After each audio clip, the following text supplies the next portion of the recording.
Nama Om Vishnu Vadaya Krishna Vistai Bhutale Shmati Bhakti Vedanta Swamti Namane Namaste Sarasati Devi Gauravani Pachaline Nivasisha Sunyavari Pashtatara Sataline Jai Sri Krishna Chaitanya Prabhu Nityananda Shri Advaita Gadadhara Shiva Sari Gaura Bhaktivinda Hare Krishna Krishna Krishna Hare Hare Hare Ram, Ram, Hare Hare. Okay, 1 second. Just plug in my microphone. I'm sure you can hear me, but this might make it a little bit easier to hear.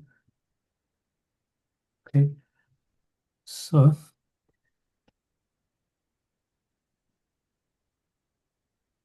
I don't know if anyone heard the class this morning in the temple. Anyone heard the class this morning? Perhaps not. Given Missed it today. yeah, but Mother Omala. The class was entitled Brhad Bhagavatamrta Part 2.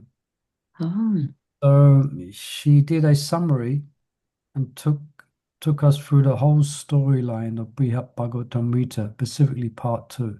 So it's very interesting because we've been reading this for some time and we can lose the thread of the storyline, or we can use we can forget the actual build up of the actual sequence of events. So it's very good to hear. If anyone wants to hear a summary of that, I'm sure you can find it recorded there.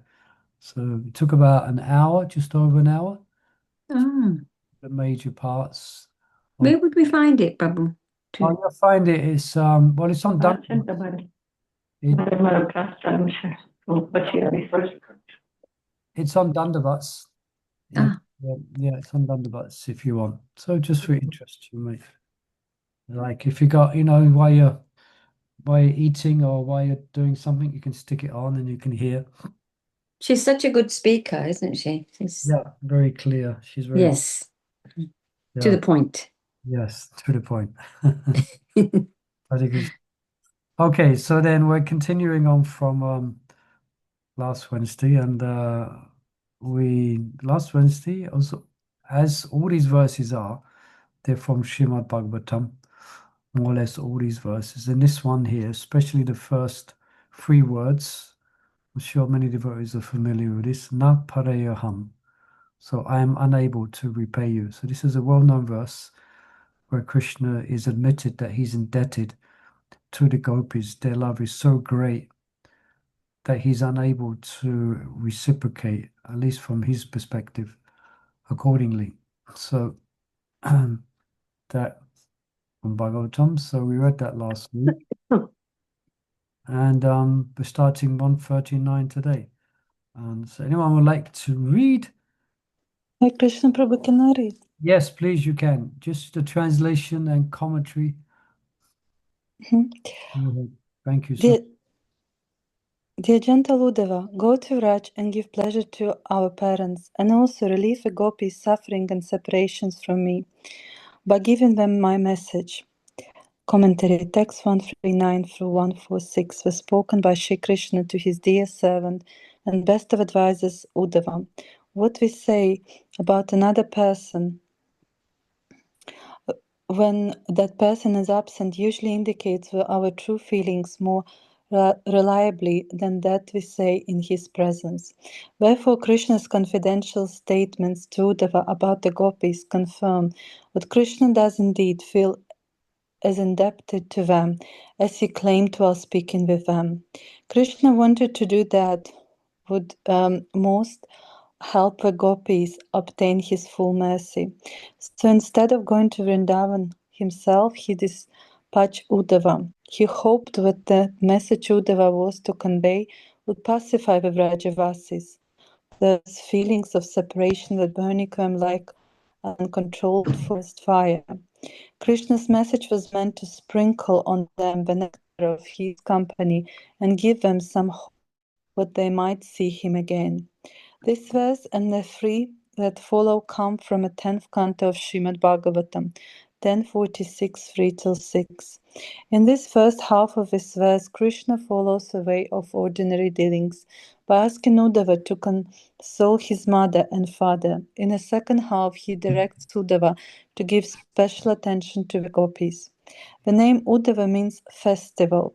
So by using this name, Krishna implies what just by meeting Uddhava, the Vrajavasis should feel very much encouraged.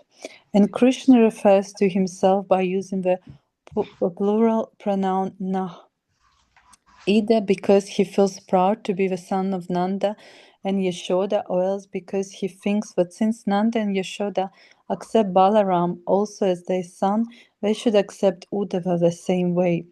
Surely Uddhava deserves this treatment. He is unply endowed with saintly humility and with pure devotion for Krishna, so he should give Nanda and Yashoda great satisfaction by his contrived skill in delivering Krishna's message. Uddhava is Somya, very mild by nature. Well, Somya indicates that since Uddhava is as beautiful as the moon, Soma, Nanda and Yashoda will be very much pleased just by seeing him. To pacify the gopis, however, will require more than merely Uddhava's fineness. The gopis feel the pain of separation from Krishna so deeply that to reveal them his own words must be conveyed. Or else Krishna is saying with nothing less than his own words with their pleasing tone and special connotations will pacify both his parents and the gopis. Still, through by hearing his message, his mother and father will become happy. The gopis will feel only limited relief. So great is love for him what they and in his absence. Okay, thank you. So we picked up the conversation, the storyline.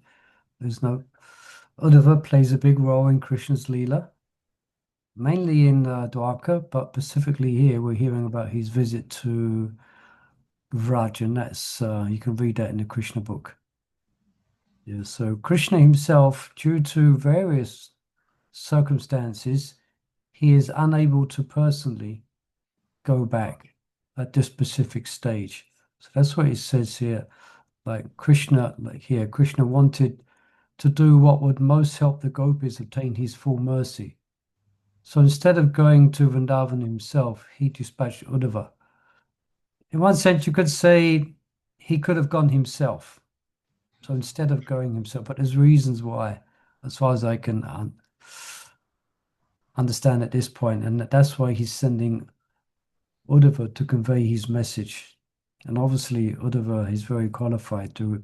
It's quite a service to have to go and pacify the residents of Vrindavan in their separations from Krishna. So he's as we know, he's entrusted Uddhava with that very special service.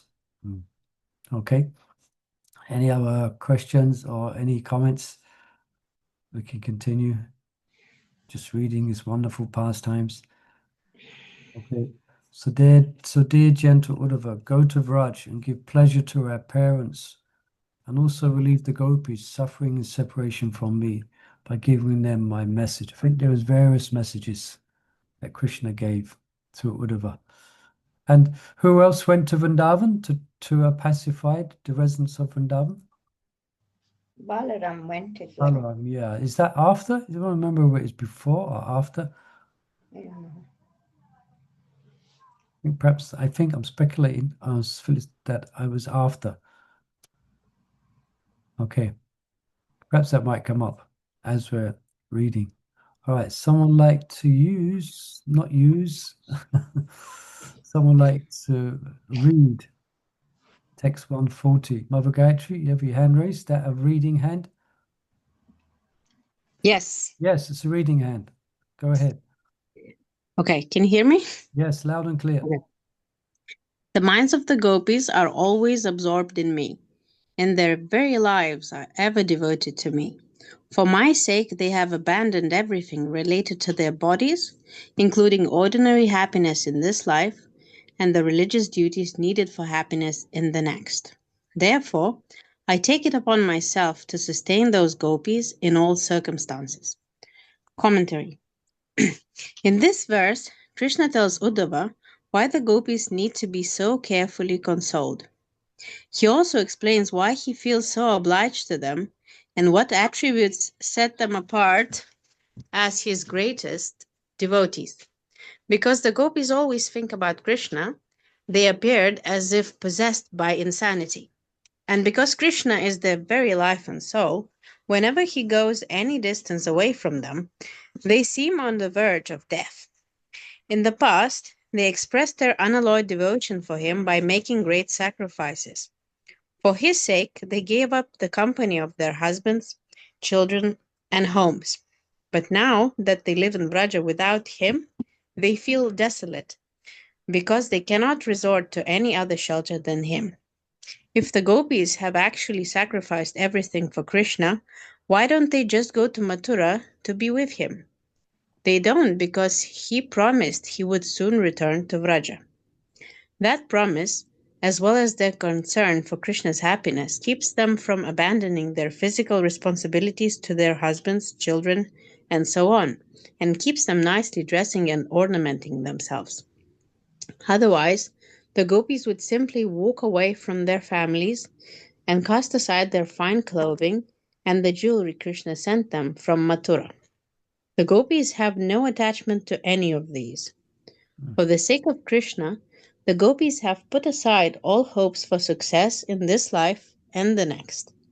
They have abandoned all expectations of material happiness, loka, and spiritual happiness, dharma. Krishna confesses that because the gopis are so perfectly surrendered to him, he takes it as his duty to maintain them, give them strength, and assure their happiness. Krishna alone is the real source of happiness for the gopis, as he is their real protector, much more than their husbands. Therefore, Uddhava should agree to carry Krishna's message to Vraja. Let me just ask a question here. There's one verse which exemplifies this here, what's been spoken of in the Bhagavad Gita. Anyone could name that verse? Very well-known verse. You could say that verse is this verse is very much exemplified here. They've given up Dharma. That's a hint. They've given up everything. Krishna asked that in Bhagavad Gita. And the word Vraj is in this verse as well. It's mystically woven into this verse to give a hint of the highest platform of surrender. When I say the verse, you're again one of those verses. Oh, I know that verse. We say the first word. No, it'd be too easy. Then you're okay. Manmana. We need that. It's a quiz. You have to play the game. I am, because it's Man- such a well-known verse. Is it Manmana? No. The word Raj is in the verse. Oh. Well, we can't just go and pick a word out of a To word. give up all Dharma. Sarva Dharma Dharma- Sarva Dharma Pariyajya Mam Ekam Saranam Sharanam Vraja. Vraja. Mam Ekam Ekam Saranam Vraja. Ham Pram Sabapepyo Mokshashrami Master. Just the first two lines. See, I got it. Do I get a Mangalarti sweet? Yes, you can help yourself. Rupanuga's not here, so it's free reign. Yeah, so very much so. This is the gopis, and interesting to hear how good to be reminded that if it wasn't for the fact that Krishna promised to come back, they would have just left everything, you know.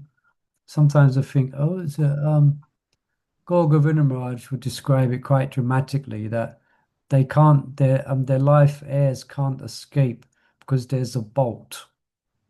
And that bolt that's locked their life heirs within their body is the promise from Krishna that he's going to return. Yeah, that was like a bolt stopping their life heirs, stopping them from committing suicide. So here explains that they're still nicely dressing, taking care of their husbands and children, etc. But I would imagine they would have been doing it in a bit of a state. I try and imagine their relatives must have been concerned that something was not right. Actually, they probably knew. They had an idea because everyone was feeling separation from Krishna. It wasn't just the gopis, it would have been the gopis' husbands, the gopis' children, everyone in Braj. And specifically the gopis, because of their intense love for him, that would be more acute, their transcendental suffering. You know? So yeah, Savadamam Priyachatya Mam Ekam Sawaram Vacha. So they really gave up all Dharma. Yeah. Okay, you can continue reading, Mother. Is there any other comments on that? Here, Krishna uses the masculine forms of the pronouns ye and tan because man or woman, any devotee who has such pure love, deserves his protection. Nonetheless, the gopis, through their womanly nature, manifest unique qualifications.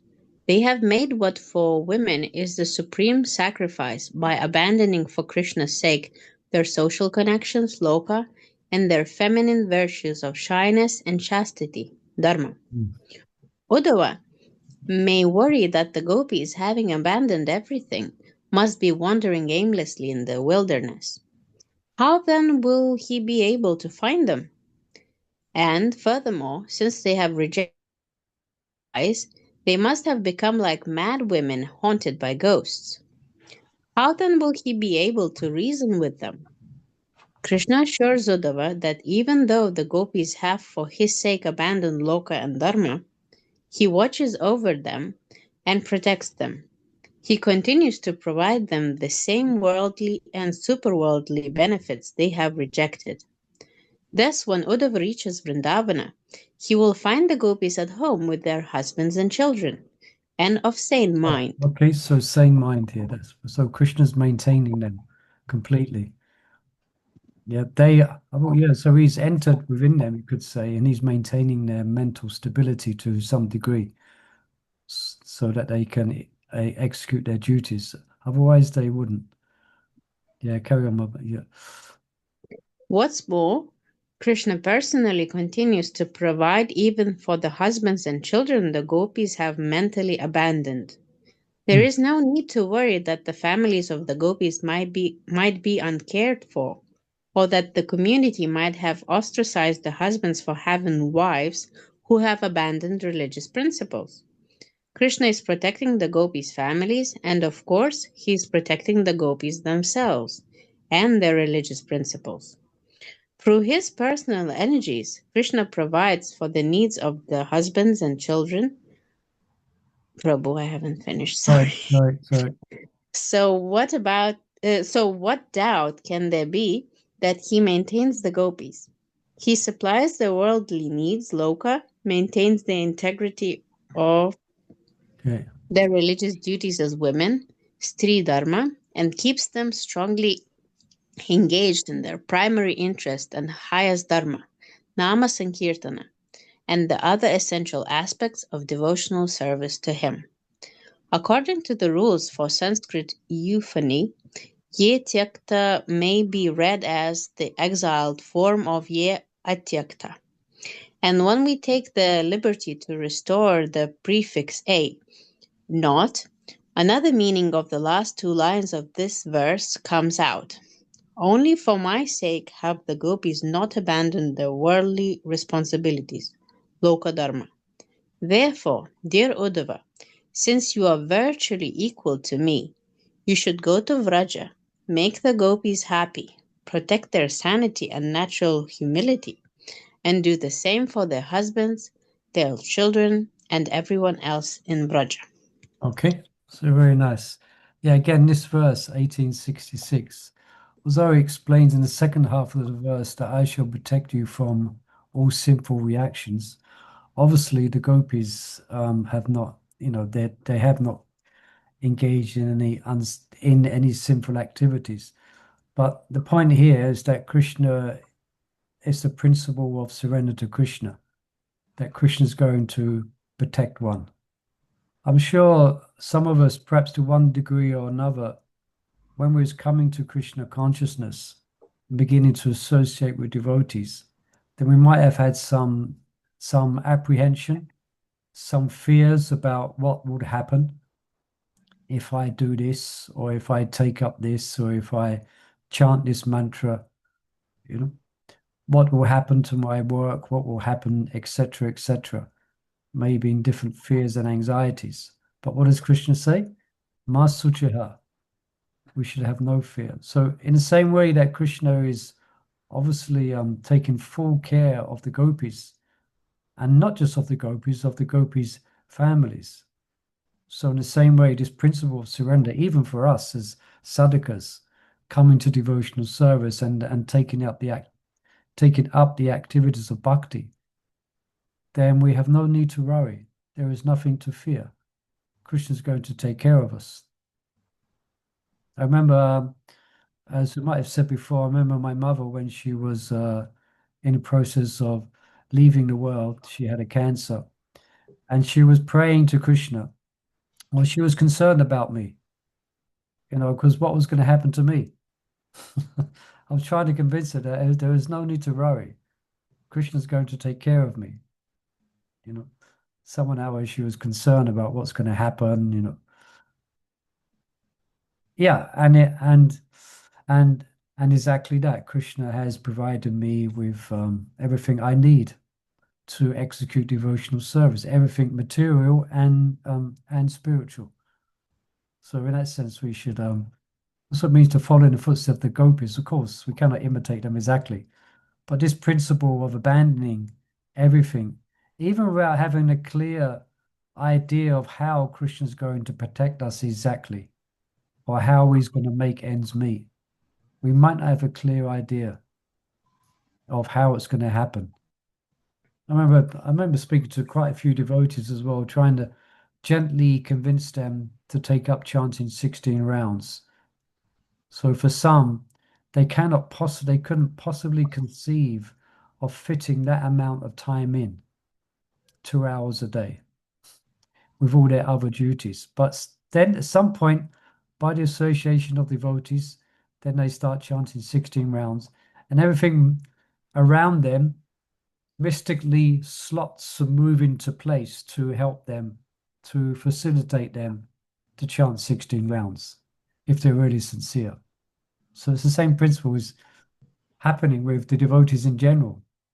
So it's like the gopis here, Krishna's taking complete care of them because they're completely surrendered. So therefore, he's taking complete care of them. Yeah. Any questions or comments on that? This Savadamam Parityajamam Ekam Savanam Bhaja. Yeah. Okay, can continue reading. So whatever, yeah. I was just Right? thinking, same way as Krishna is looking after all the queens in Dwarka. Yes. Every 16,000. yeah. So it's the I was same. just reading about that today. Yeah, Krishna's he expanded himself. So yeah, 16,000. And we can say the same thing in our lives. Yeah, that's the point I'm making here. Every one of us think, wow, how did that happen? And it's Yeah. Krishna. Have everything individually. We think, Yeah. and you just think, how does Krishna do this? So many thousands of whatever, Yeah, so he's the master of all mystics and he is all pervading. So like he is everywhere. So for those who take shelter of him, then there will be no shortfall. Or if there is shortfall, that's Krishna's special arrangement. Yeah. So that we become more attached to him. So whatever's got a job. So he once said he's still got, he's got to go and he's got to speak to the gopis. He's got to speak not just to the gopis, it seems as well, also to pacify the gopis' husbands and everyone in Braj. All right, let's I'll read another verse. Perhaps I can read the next one. It's a short one here. Okay, so let's try and follow Uddhava's. Let's try and follow this service that Uddhava's being given by Krishna, and trying to enter into the mood of it. Yeah, so he's saying, he's continuing. My dear Uddhava, for those women of Gokula, I am the most cherished object of love. Thus, when they remember me, who am so far away, they are overwhelmed by anxiety of separation. Yeah, Virvala, overwhelmed. What's the word for separation here? Priyasam prashta. smaranti. Oh yeah. Viraha, yeah. Viraha bhav. Viraha. Have you heard that word? Viraha. Mhm. Viraha bhav. Yeah. Okay. Commentary. Here Krishna speaks to his friend Uddhava with deep concern for the gopis. So he's most concerned about the gopis, okay? We can perhaps say, with deep concern about the gopis. Never, he tells Uddhava, has he seen anyone in such distress as the gopis now suffer. Nor has he ever heard of such misery in any historical or literary account. Okay, that's quite interesting. So no misery has been seen to exist in the history in comparison to the misery of the gopis. Of course, their misery is not misery. It's actually not, it's a whole the whole subject. It's an aspect of ecstasy. But still, let's take it for what it's explained here. There's no historical or literary account. At every moment, the gopis are so beside themselves in the bewilderment of separation that they seem ready to leave their bodies for the abode of death. Wow. In this world, one's spouse, children, and friends are generally very dear, yet more dear is one's own body. Yeah, we're very careful about our body, yeah? We're very careful we don't get squashed by a bus when we're crossing the road.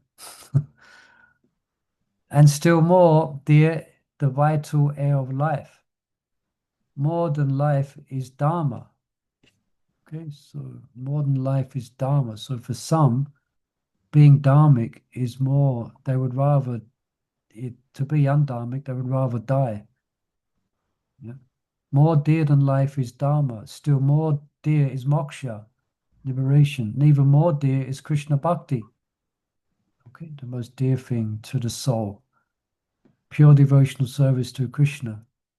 Krishna bhakti finds its perfect culmination in unalloyed prema. And because the gopis are more advanced in Krishna prema than anyone else, okay, than anyone else, they are the most dear to the Supreme Lord and his devotees. For the gopis, Krishna himself is the most dear object of attraction. When he goes far away to Mathura and remains there, actually Mathura is not so far away from Vrindavan, is it? No. It's how long does it take? We get really fast rickshaws now, so. Fast rickshaw, an hour? No, 2 hours? I don't know. I'm asking. About half an hour, half an hour. Half an hour. But for the gopis, it might as well be a million miles away. It might as well be a million miles away. Might as well be on another planet. Yeah. So yeah, they yeah. When he goes away to Mathura and remains there, the gopis nearly drown in the anxiety of separation and stay alive only by the faint hope that he will come back to them. Unable to think and act coherently, they become as if insane. They fall into obsessive remembrance of Krishna, thinking about how they used to associate with him. Does anyone know that word where there's a word for a mental kind of, the word disease, but someone who's very obsessed with something. They become very obsessive. Anyone know that word? There's one word. It's like, I can't think of it now. Anyway. They fall into an obsessive remembrance of Krishna, thinking about how they used to associate with him. And they become so confused and distant from reality that it becomes difficult to verify that they are still alive. Okay. The gopis suffer greatly when Krishna leaves them, even for a moment. But when he leaves Vrindavan for Mathura, they approach the extreme limit of distress. Yet even though the greatness of their pain often overwhelms their minds, the gopis cannot but help remember Krishna. So it's not a passive thing. It's not as if they're very peaceful here. It's not passive. It's very aggressive, this feelings of separation.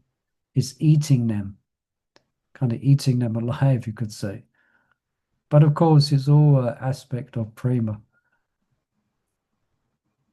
So Krishna calls Uddhava Anga, dear friend, to remind Uddhava, I am depending on your skills as a messenger. Wow, so it's all dependent on Uddhava. So you can see how he's completely dependent on Uddhava to to do the needful by trying to pacify the gopis.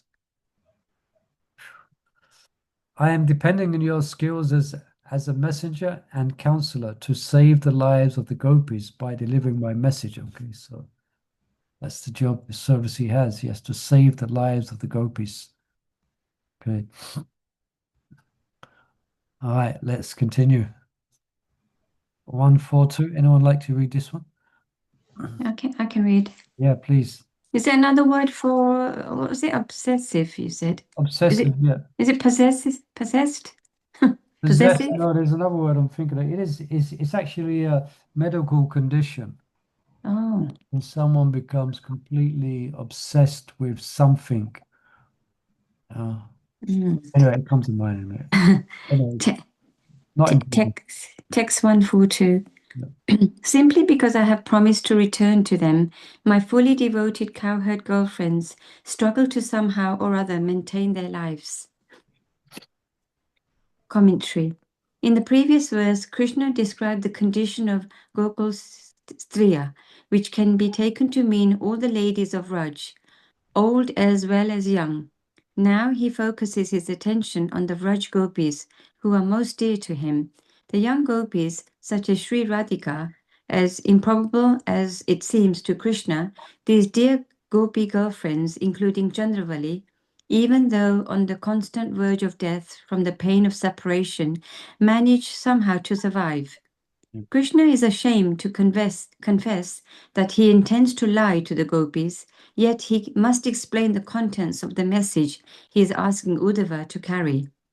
Uddhava must assure the gopis that Krishna will come back to them very soon.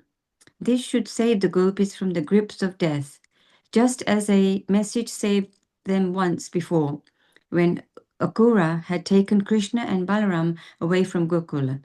At that time, Krishna sent a message with the promise that he would return after only a few days. And since the simple gopis had full faith in Krishna's words, they found in this, the promise, the strength to tolerate the disappointment of losing him. The anticipation of soon again enjoying the beauty of Krishna gave them solace. Aware of how daunting the task must appear, Krishna explains to Uddhava that the gopis headed by Sri Radhika have dedicated themselves life and soul to him alone. Only by Krishna's special efforts to keep them alive do their souls stay in their bodies. The gopis are burning in a fire of Vrahabhav, but Krishna Yeah. Virahabhav, but Krishna is still struggling to save them. As Krishna indicates by the words Praya, most of the gopis have somehow managed to survive, but some of them have already died, and others, sad to say, will also be lost. Okay, just stop there because it's interesting. I've heard this commentary on do you know when Krishna played the flute on one particular full moon night and he called the gopis and some of them couldn't come? Mm-hmm. Yeah, because they still had the vestiges, the last traces of vestiges of some type of subtle attachments, so they wasn't able to come. So it described that they left their bodies. But it's described by the acharyas that they didn't actually die because that would be inauspicious to Krishna's Leela and pastimes. What actually died was all their material attachments. That's what died. But here, Sanat Goswami is saying some of them have died. It's the first time I'm hearing this. Perhaps we better read on. It might kind of sew up the loose ends. Yeah. Yeah. And others, sad to say, will also be lost. Mm. As the fire of separation grows in intensity, for the gopis to stay alive becomes more and more difficult. In truth, only by the shelter of Krishna's personal power, provided secretly, are the gopis surviving at all. Krishna doesn't want to admit this to Uddhava, who might rebuke him for preserving the gopis' lives. Were Krishna to allow the gopis to leave their bodies, their suffering would end. But by keeping them alive, he is only prolonging and intensifying their torment. Yet there is something else for Uddhava to consider. Krishna will share the gopis' fate. Krishna needs to be saved as much as they do. Therefore, Uddhava should take most seriously his mission of bringing the gopis a message of renewed hope. For devotees Let's not forget that as well, that Krishna is feeling separation himself. from the gopis. Yeah, he's feeling great separation as well. And there's accounts of that are given of his mental state in Dwarka. Accounts of that is given in other scriptures. Yeah, taught us. Go on. For devotees too pained by the account of the gopis' inner torment, this fourth verse of instruction to Uddhava can be interpreted in a different way. One that places more emphasis on how Krishna plans to maintain the gopis' lives. 2 verses before, Krishna gave his assurance that he sustains the gopis through all difficulties. Krishna thus promised to arrange somehow or other for the gopis' happiness, and now Krishna tells just how Uddhava can help. The way to keep the gopis alive is to bring them Krishna's message promising his return. Although to save them is practically impossible, this message may keep the breath of life barely flowing in the gopis' throats. Uddhava should visit the gopis and convince them Sri Nanda Nandana is returning very soon. He is already on the way. He is practically here already. Okay. So sweet. I think Krishna stays in Mathura. I think he's, at least in this manifestation of Leela in Burma, then he's away 90 years, I think. Is that right? Wow. Something like that. So we cannot imagine how they survived. We're being told here it's only by Krishna's grace. But also, my Guru Maharaj, he wrote one book called Krishna Sangati, and the acharyas describe actually Krishna did come back, and he came back many times. Many times he would go back to Raj and then return to Mathura. Actually, so there's a story behind the story here, which the story behind the Srimad Bhagavatam, then the commentaries of the acharyas. And they pick out a couple of verses. There's one verse where the queens of Dwarka, they're actually praying, or they pray and they say, when you go back to Mathura, then we feel great. No, when you go back to Mathura Vrindavan, then we feel great separation. So just to let you know, there's a wonderful book called the Krishna Sangati, which gives accounts of Krishna's going. And also there's accounts where Krishna would be with the gopis every night, but they would think it was a dream, where it was actually Krishna would be with them, would return. But as far as the gopis was concerned, it was just a dream.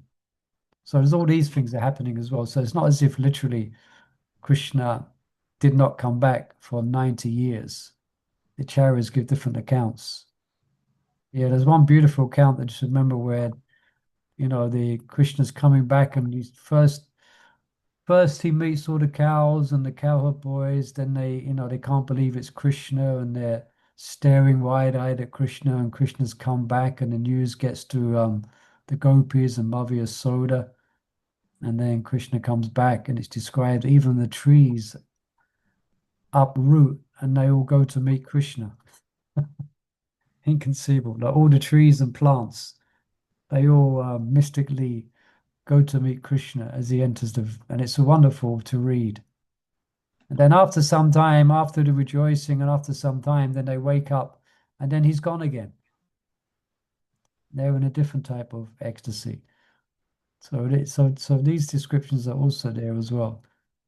So I hope anyone's just to stop you from crying. I thought that Krishna's away for 90 years, but no, he does return. Counts are given. Yeah. A book called Krishna Sangati, if you want to read more about that. Krishna's coming and going from Vrindavan. There's a whole book about that. Okay, someone like to read 143?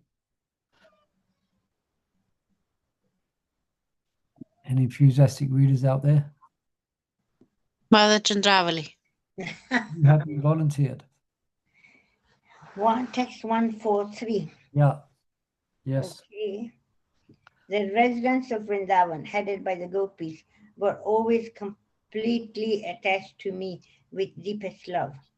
Therefore, when my uncle Akura brought my brother Balaram and me to the city of Mathura, the residents of Vrindavan suffered extreme mental distress in separation from me and could not find any other source of happiness. Commentary.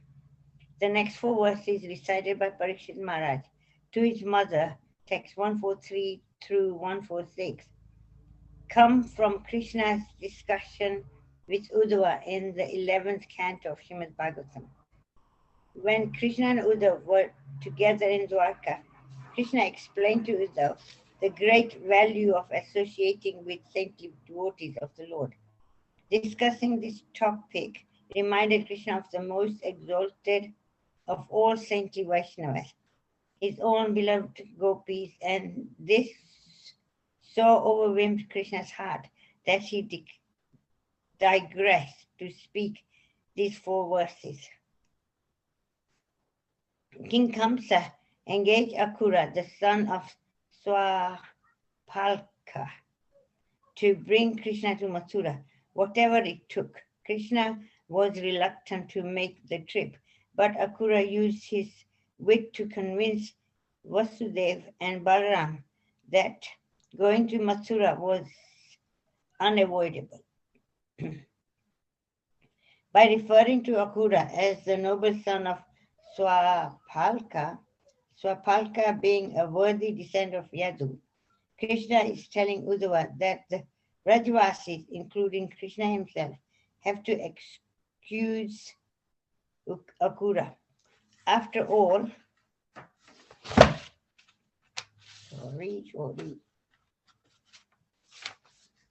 Akura was only doing what he thought necessary to protect his dynasty from the wrath of Kamsa.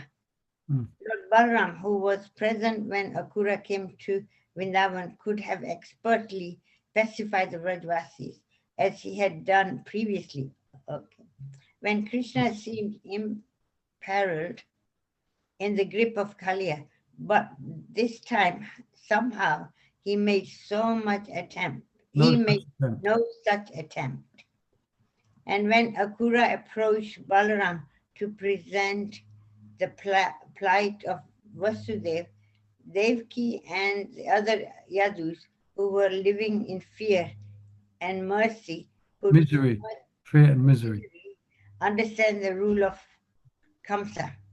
It was Balaram who gave his consent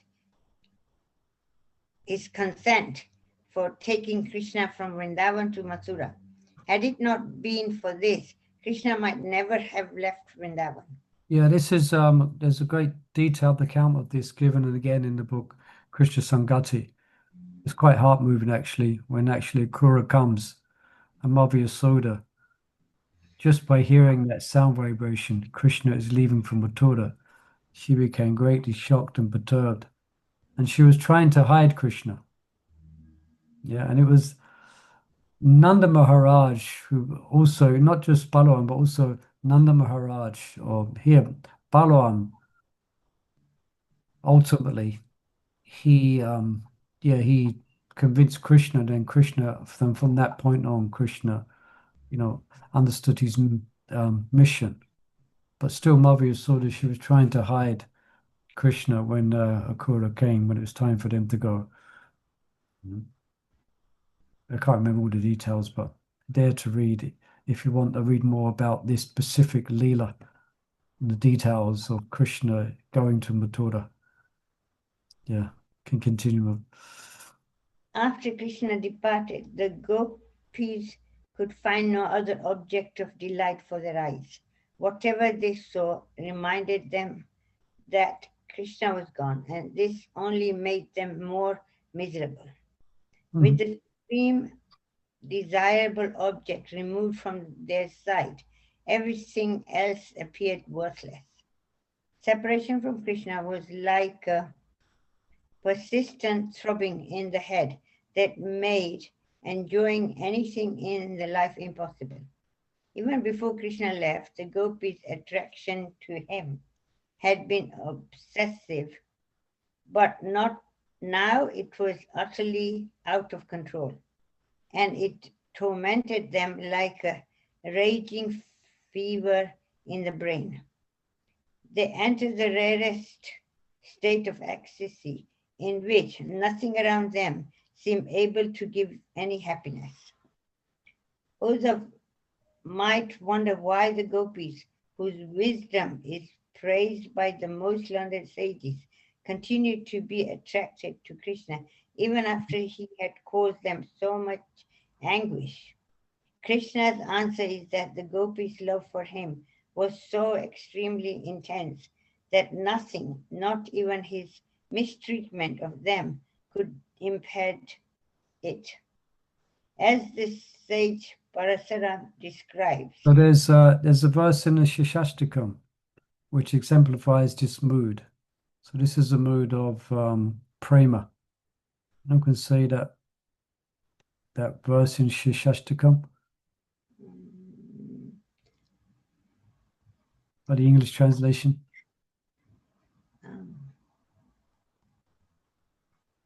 Like 12 years or more, the separation, I feel. Yeah, you may, yeah. How's it go again? You may make me broken-hearted by not being present before me, but still you're my worshipful Lord. So this is specific. This is a symptom of prema. Yeah, this has been described here. So not even his mistreatment of them could impede their great prema, their great love for Krishna. Yeah, so intense. Yeah. Okay, can continue. Madhusudana gave so much delight to the gopis that later, when he was absent, a moment seemed to them like 10 million years. Vishnu Purana 5:13-15. Parasara was describing to Maitreya some years after the fact the separation of gopis felt, and thus he used the past tense. The word gopi can here be understood to derive from gaspanti. They protect their senses. The gopis protected their senses by keeping them away from material objects. In truth, the gopis were the greatest of self-controlled yogis.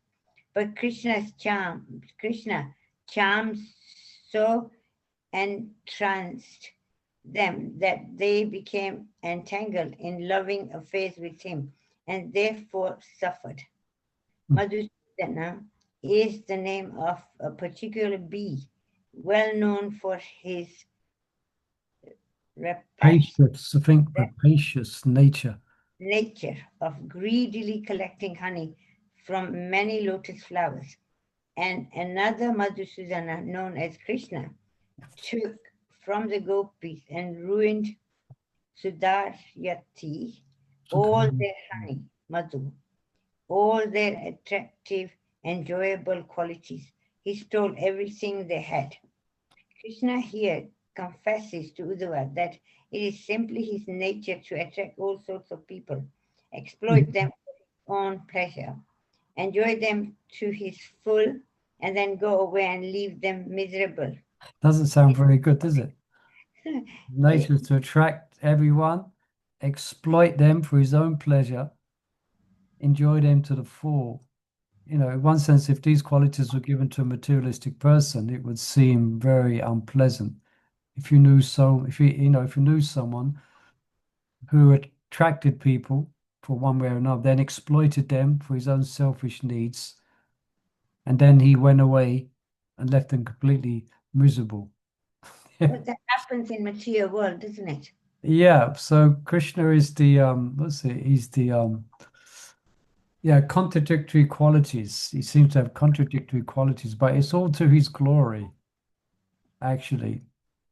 That's why he has to kind of know something about the tattva or something of the tattva behind this, because you can easily misunderstand. Like, of course, some people not knowing anything about Krishna, when they may criticize him for being a thief. He steals butter, you know. But that's his.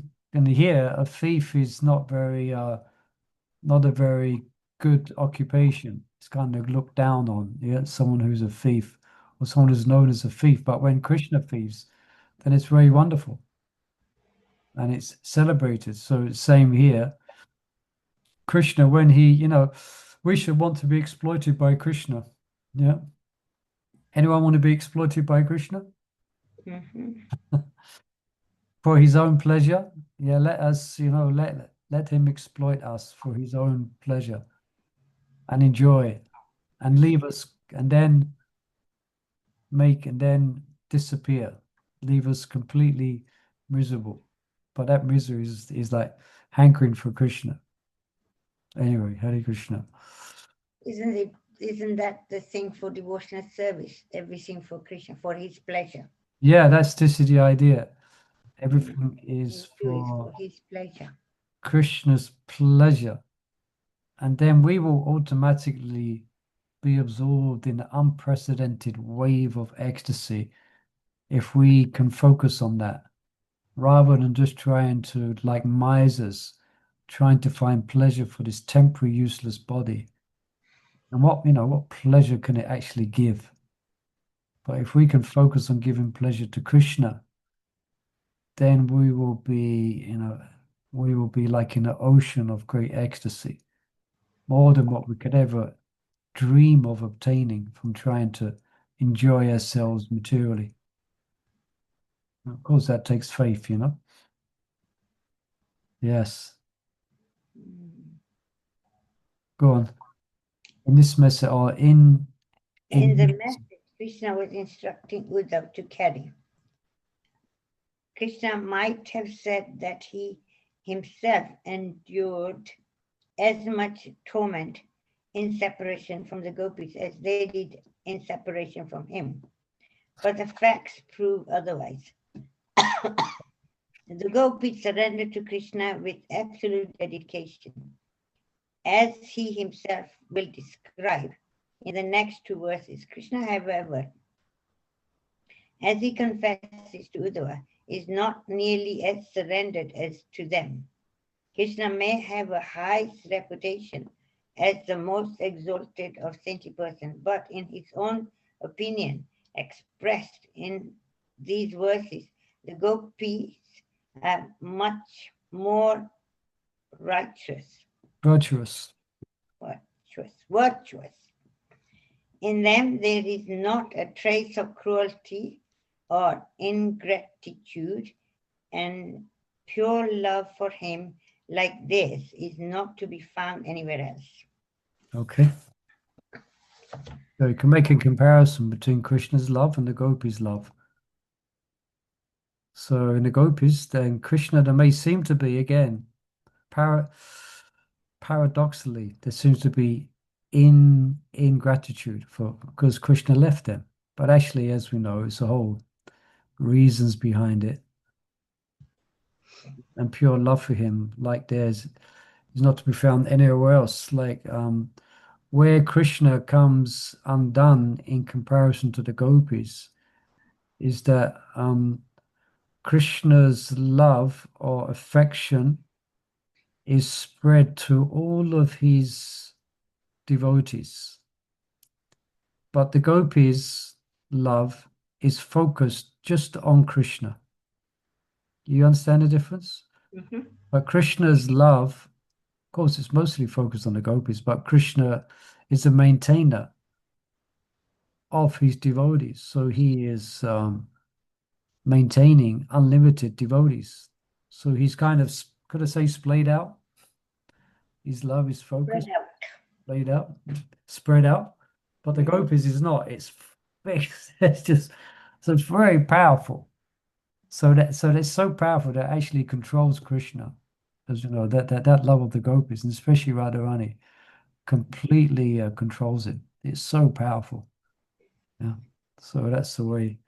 And let's have a little peek. We don't have time to read the next verse, but read just the translation. Dear Uddhava, all those nights the gopis spent with me, their most dearly beloved, when I was present in Vrindavan, seemed to them to pass in less than a moment. But when bereft of my association, the gopis felt those same nights to drag on forever, as if each night were an equal day. Oh Lord Brahma. Yeah, we cannot imagine it. They would enjoy with Krishna at the night dancing. And then when he's gone, can you imagine what the gopis are doing at night time when the sun goes down? Can you imagine what the gopis feel when the full moon rises? Because what would they do on the full moon? They go to be with Krishna. And then every day in the morning they would make garlands. Actually, they would still make the garlands. You heard that? They would still make garlands because Krishna said he would come back. So every day as the sun is rising, they are waiting, looking for Krishna to come back. So they're decorating their bodies and they're making garlands. Very moving. Okay. Let's pause there. So again, if anyone wants to get a synopsis of this story of, and this is part 2 of Bhagavatamrta. And part 1 was, do you remember part 1 was about who has obtained the greatest, who is the recipient of the greatest mercy of Krishna? And then that goes through a wonderful explanation of different devotees. But part 2 is all about Gopal Kumar and his experience in different levels of bhakti. So anyway, Mother Urmila, in about half an hour, 40 minutes this morning, gave a summary of this whole part 2 of Brihad Bhagavatamrta. So if you want to if you're interested, you could hear that. I'm sure you'll find it. It's on Dandavats, actually. It's on YouTube as well. Yeah, it's on YouTube. Perhaps you can put a link to it on you can send a link, Mother Chandravali, if you know how to do that. Okay. That's how silly I am. Okay. Yeah. Okay, well, I just listened when I came back. Yeah. Okay, so thank you everyone for giving us an opportunity to leave the material world for an hour and be absorbed in Vrindavan, to be absorbed in the gopis and whatever for the last hour. Thank you very much for giving us this opportunity. And Thank you. thank you. And anyone wants to join us for Sudha Bhakti Chintamani, that's on. It's going to happen on tomorrow at 6 o'clock. So if you're inclined, you're more than welcome for that. Okay, thank you, everyone.